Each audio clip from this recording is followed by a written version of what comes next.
So this idea of there being no nations and no boundaries, again, is totally part of prophetic Judaism and is part of our liturgy. So how do we factor in particularism, preferential love, chosenness, if you will, and this universalism? Well, I will argue that before Shabbat comes, you need to prepare, and after Shabbat ends, you need to make Havdalah and get back to the bakery. There is a place for preferential love, but there is also a place to dream.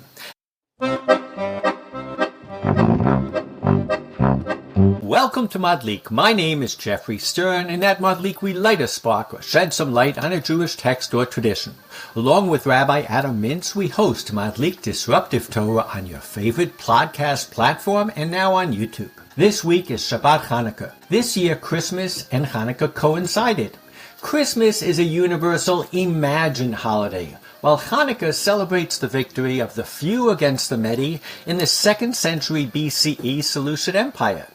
There are those, especially nationalistic Jews, who have argued that Christmas and Hanukkah actually showcase the contrasting worldview of Christianity and progressivism on the one hand and Judaism on the other, the one naively universal and the other practical, particular, and partisan, the one utopian and the other material. While there may be a level of truth to these distinctions, there is also a risk to remove the universal and utopian from Judaism, which is disturbing as Judaism introduced progress and redemption to Western thought. Today we'll use a traditional Shabbat meal song to complement John Lennon's Imagine to make our point. So join us for Imagine and the Jews.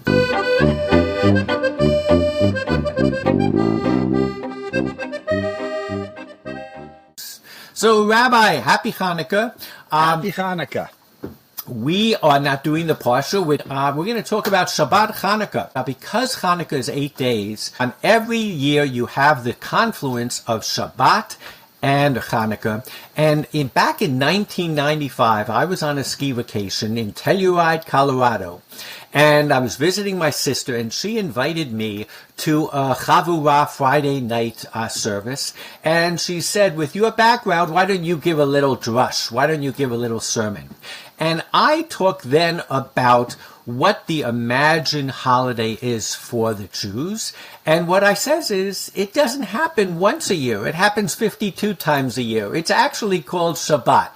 And the next day I was skiing, and a guy stops me and says, I'm a DJ, and I was at the service, and I played Imagine, and I dedicated it to the rabbi who gave the drush at the service last night. So I smile every time I think of that. But I do love the song Imagine. And it does have some beautiful, universal, types of thoughts that I call an imagine moment. You imagine this, you imagine that. And since the time that I made that sermon, there actually came out a book, and it's called John Lennon and the Jews, and it's by a professor of Hebrew University called Ze'ev Magen, and it actually is a seething critique of all that Imagine the song represents, and much of what progressive, idealistic, universal thought is. And so that has changed since 95, and many people feel that what's happening on campuses and what really is responsible for the world not understanding how we Jews have to defend ourselves, have to protect ourselves, have to worry about our family is because of the concepts and philosophies that are in Imagine. So I decided today, Rabbi, that we would go ahead and talk a little bit about those aspects of Judaism that are very much Imagine, while also addressing some of the arguments that Ze'ev Magen, and he's not alone, other thinkers have written about it. What does Imagine mean to you? Is that a song that appeals to you? It is definitely a song that appeals to me. Obviously, it's a song that appeals to me this time of year. And every time we cross the park, we walk past Strawberry Fields on 72nd Street as you enter the park, and they're playing Imagine. So Sharon and I think about that song as well. So yeah, it's always very much on our mind. The book and the idea of analyzing Imagine as it applies to Jewish history and Jewish ritual is an amazing topic. And what could be so wrong with what someday you'll join me and the world will be as one? Right. It's kind of hard to understand what the stigma or the vitriol is. But I'm going to quote a little bit of Ze'ev Magen so we can kind of set it up. And in response to the song, he says, I don't want John Lennon's vision to be fulfilled speedily and in our days. I don't want it to be fulfilled ever. My objection to his program is not that it's overly idealistic, but rather that there is nothing at all ideal about it. Because John's beautiful ballad is in reality a death march, a requiem mass for the human race. So what Ze'ev Magen is arguing is not only does he believe in cultural multiplicity, that we should respect cultures, and that every movement that has tried to make the world one usually ends up with an ism after it.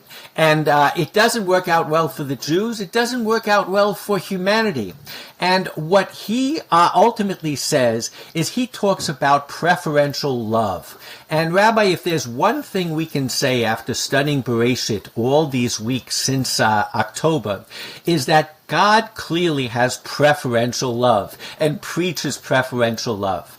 And what thinkers like Ze'ev Magen says is you can't love in the abstract. People who love all of human mankind but don't really have love for their families or for their spouse or for members of their family, they're going about it backwards. And I think what he would argue would be by loving the particular, by loving your wife in a way that is different from your love for another human neighbor. Loving your children in a particular preferential fashion, that is the Jewish way. But I think where he loses it is he doesn't say, and that ultimately is the best gateway to a universal love. You don't have to reject one in order to touch the other. It's so funny you said that, because I was going to say, I don't think John Lennon would disagree with that argument. That's fine. Particular love is important. That's not what the song is about. What I find amazing is, for those of you who are watching this on YouTube, I have a picture of the original cover of the book. He has changed the cover since. But just believe me if I say John Lennon is wearing a hat, he has a payas, and of course he has a beard. I think he wanted to sell more copies, but ultimately the picture of John Lennon that I'm looking at is going to feel very comfortable with the Zemirot Shabbat that we're going to start singing, that many a chassid would sing at the top of their lungs. Just find it fascinating that he put such a picture on. But let's just quickly go through the lyrics of the song and maybe just point out what are a potential challenge to us as the Jewish people. So he says, imagine there's no heaven. It's easy if you try. No hell below us. Above us, only sky. Imagine all the people living for today. So Rabbi, what he's saying is, why do we have to look up to heaven and look to hell, reward and punishment, and live our life in that manner? Why can't we just live in the moment? And I'm going to use the quote in a few minutes from Pirkei Avot, not be like a servant who serves their master, al tanai lekabel pras. We will find out that clearly you can find a home for what he just said in our tradition. He says, imagine there's no countries. It isn't hard to do. Nothing to kill or die for, and no religion too. So that's going to be fascinating, because what we're going to try to do, Rabbi, is we're going to try to find Jewish sources that actually focus on the no religion too bit, which is going to be surprising. I can't wait to hear what your thoughts are. Nothing to kill or die for. I think that's going to end up being something that's fascinating and actually impactful about the Hanukkah story itself. But let's just raise the issues here. Imagine no possessions, no need for greed or hunger, a brotherhood of man. Again, very valid, beautiful thought. How does that fit into Judaism? And I hope someday you'll join us and the world will live as one. So these are wonderful thoughts that have made this song so iconic. But are they in fact in contrast to the Jewish religion? What do you say, Rabbi? What's your reaction? We need to unpack it, and we need to see each argument. I mean, he's pushing back against what you would classically think as religion. He's rejecting heaven. He's rejecting hell. There are no countries. There's nothing to die for. There are no religions. That's why this is an interesting exercise, because it sounds like he's pushing back against religion. But what you need to see is that Judaism is much more nuanced than what we always think. So what has happened in the 20 plus years since I first gave that sermon is I always knew the Zemira called Ma Yedidut. But as I looked at it again, I started to find so many parallels to Imagine that we're going to use it. This is a Zemira, I believe it's sung on Friday night, that has in it, towards the end, Me'ein Olam Haba Yom Shabbat Menucha, that the day of Shabbat is like the world to come. It's like the redemption times. It's not now, but it's has the potential of being.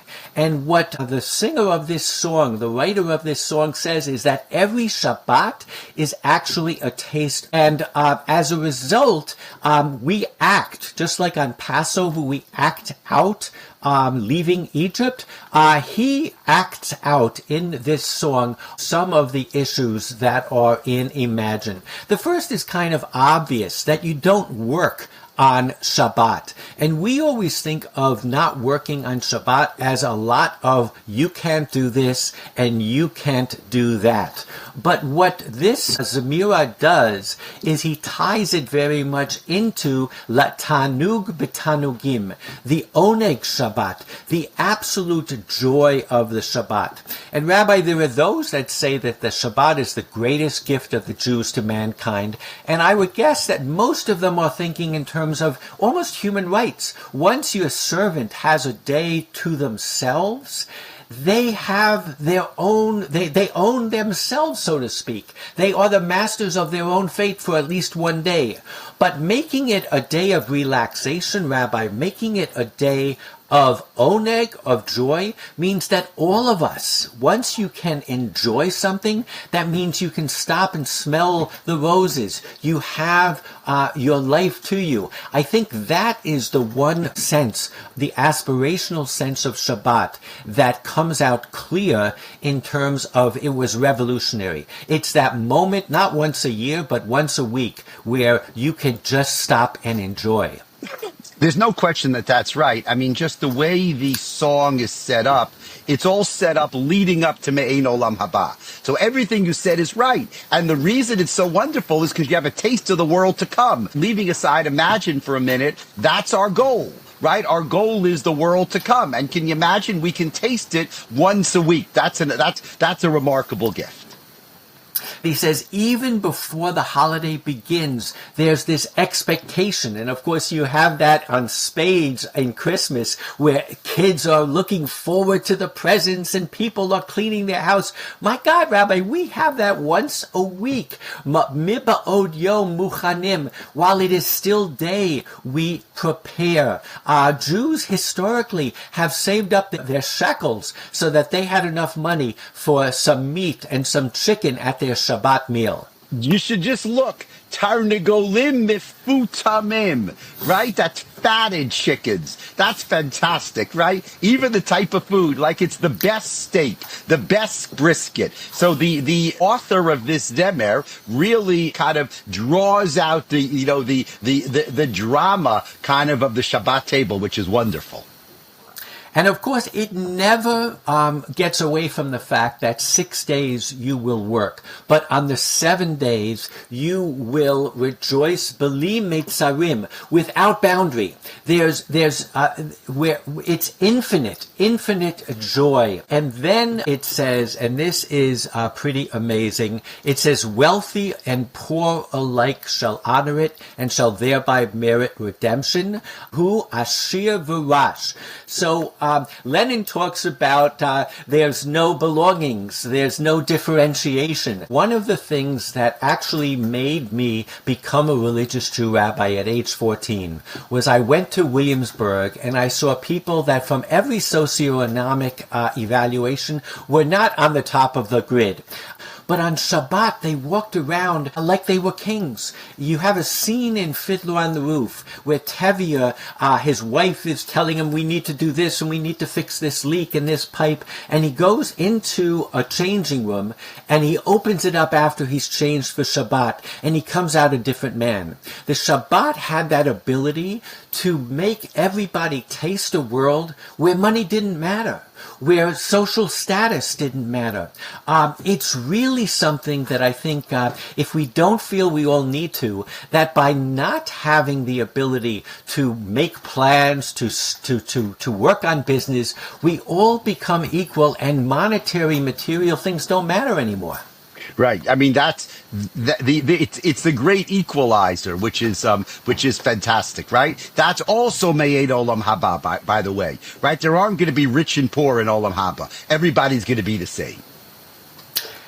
It says, Chefzicho asurim v'gam lachshov machshavot, hihurim miturim uleshadei chabanot. So what we don't normally think about today is we think about on Shabbat what you're not allowed to do.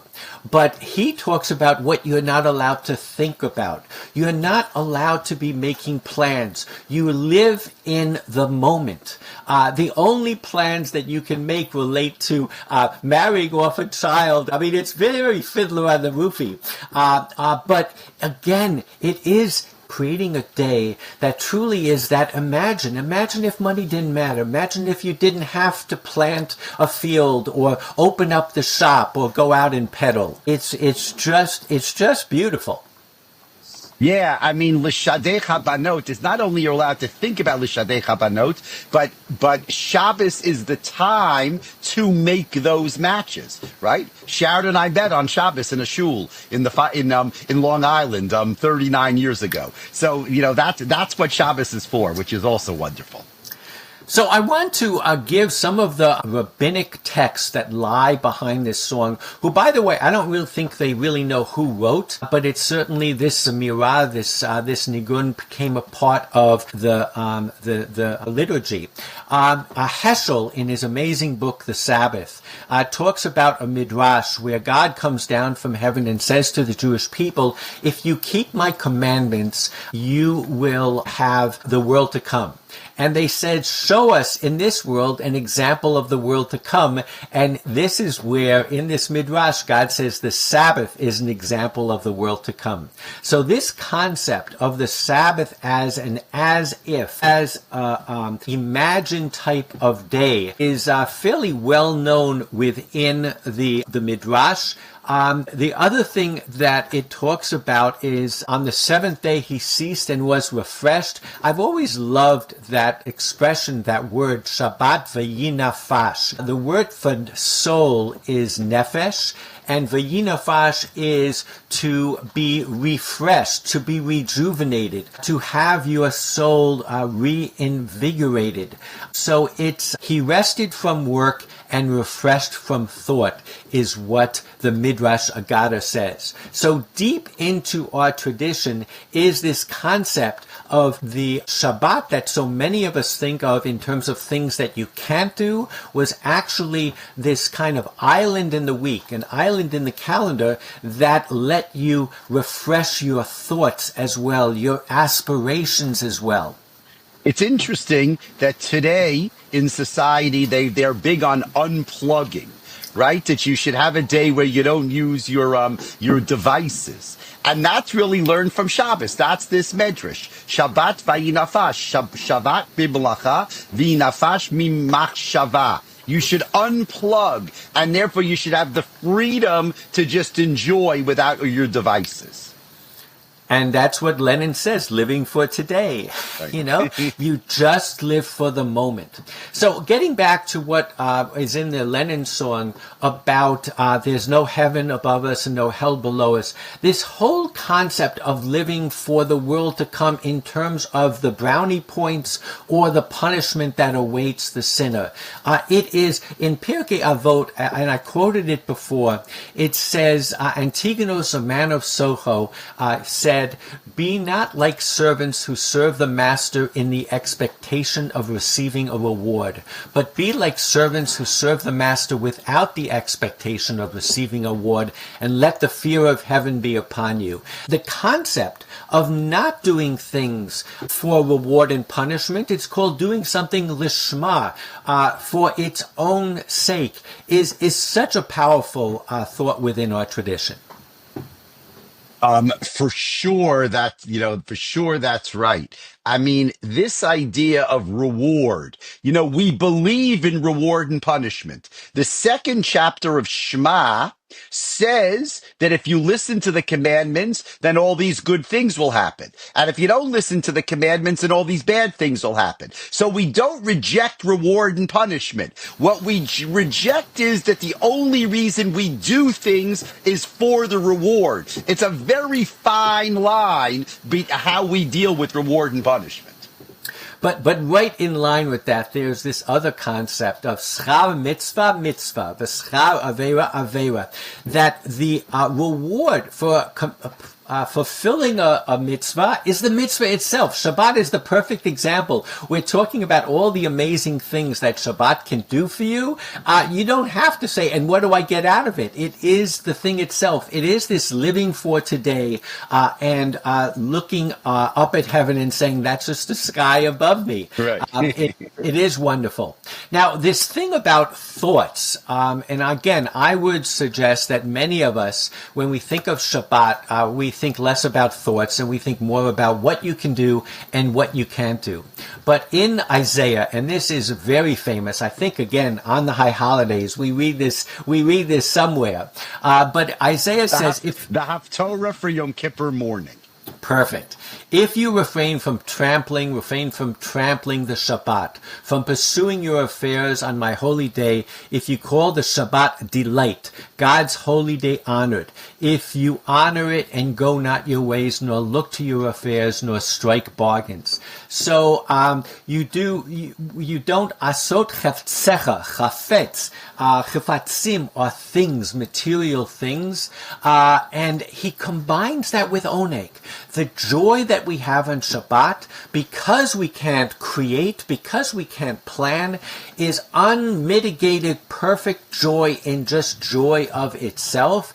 And they have this beautiful expression, v'daber davar. Don't talk about the things. It's a play with the word for dibur, which is to speak, and davar, which is a thing. These are not extraneous thoughts about Shabbat. These are the essence of that aspect of Shabbat which we all consider oneg, the joy of a Shabbat. The other thing that I will talk about, and this is the most controversial, Rabbi, and no religion too. He doesn't say, and no God too. He says, no religion too. And there are thoughts within our tradition that say that not all the commandments will always be kept. In the end of days, certain commandments will change. I think many of our listeners will know that Tisha B'Av and all the fast days associated with the destruction of the temple will be turned to days of rejoicing. But there's also this idea of days that it says that Shabbat will be forever, oti leolam, and it should be a sign forever. From the rabbis learn that unlike other commandments that may not last forever, the Shabbat will always last forever. We have in our Birchat Hamazon, in our benching, a beautiful Harachaman. Harachaman hu yanchilenu yom shekulo Shabbat. Let us inherit the day which will be completely Shabbat. So again, it gets back to this concept of Shabbat becomes aspirational. Shabbat becomes an imagination of what it will be like in the days to come when redemption is there. The question, do we say you have Mizmor Shili Latid Lavo Yom Shekulo Shabbat? Will there be a Shabbat in the world to come, or will every day be Shabbat? I think that's the question. But one way or the other, what one of the midrashim says is, beware that if we get to the world to come and you haven't experienced the oneg of Shabbat, you might not find things so wonderful. You'll be looking for your tablet and for your TV and for your fast car, and you haven't trained yourself in the ability to just appreciate the beauty of the day. So the idea of other mitzvot not being kept anymore is a fascinating idea, because there are many who will say that the mitzvot are there to take us somewhere. The mitzvot are to move us from one place to the other. The Rambam in Moreh Nevuchim, in the Guide for the Perplexed, has a long thing about why the Jews had to take so long to get to the Promised Land. And he says because they had to be taken from one place to the other, and you can't do that overnight. And he actually says all the mitzvot are just for that. But in the Talmud in Nida, it says, Amar Rav Yosef, Zot omeret mitzvos batlot la'atid lavo, that the commandments will be nullified in the future. Now, I will not say that this is mainstream. We did come across it a week or two ago, Rabbi, when we were talking about in the days to come, how will you look at Yetziat Mitzrayim? How will you think about leaving Egypt when the future redemption is going to be easy and the redemption from Egypt was so difficult and we had to maybe cut a few corners? There's this definite sense that Shabbat is giving us a taste, and where we all end up is the fascinating interplay between Shabbat and the rest of the week. Before we end there, this idea of the world will be one. Please join me. If you do not recognize in that the Shema Yisrael, the God who is our God one day will be one, you've really missed out on Olenu at the end of every service. Isaiah says, in the days to come, the mount of God's house shall stand firm above the mountains, the towers above the hills, and all the nations shall gaze upon it with joy. And the many people shall come and say, let us go to the mount of God. So this idea of there being no nations and no boundaries, again, is totally part of prophetic Judaism and is part of our liturgy. So how do we factor in particularism, preferential love, chosenness, if you will, and this universalism? And Rabbi, I will argue that the way you do it is Shabbat is 1 out of 7 days. And the Judaism, who is all this worldly, has always believed that before Shabbat comes, you need to prepare, and after Shabbat ends, you need to make Havdalah and get back to the bakery. There is a place for preferential love, but there is also a place to dream. And I think that is the message of our Zemirot, of our tradition. And I will say, just to end in getting back to the Maccabees, that we only have the book of Maccabees in Greek. We don't have the Hebrew original. But one thing that we do learn is that one of the major innovations of Judah the Maccabee was to fight on Shabbat. It records that the Jews during this period were attacked on Shabbat. Rabbi, I'm sad to say that unfortunately our enemies have always known that our holidays and our Shabbat are holy to us, and they attack us in Simchas Torah, and they attack us on Yom Kippur, and they attack us on Shabbat. That goes back to the Seleucids. But what Yehuda HaMaccabee said is, let us fight against every man who comes to attack us on the Shabbat day. He understood that when it comes to preserving ourselves, preserving our culture, preserving our families, our villages, our people, preferential love and loving ourselves is the only option. And if there is any message that we want to give to the world, on the one hand, you need to have Shabbat, but on the other hand, if you cannot protect yourself, that love is meaningless. If you don't have enough love for yourself and for your family and for your village and your tribe, then that love becomes love that is in the abstract, and just that, abstract love. I think that's the perfect message of Hanukkah. That's a great message. That's a great way to end this whole discussion. So I'd like to wish us all peace on earth and goodwill to all, otherwise known as Shabbat Shalom. Shabbat Shalom. Happy Hanukkah, everybody. Nice to see you. See you next week. See you next week. Never stop imagining.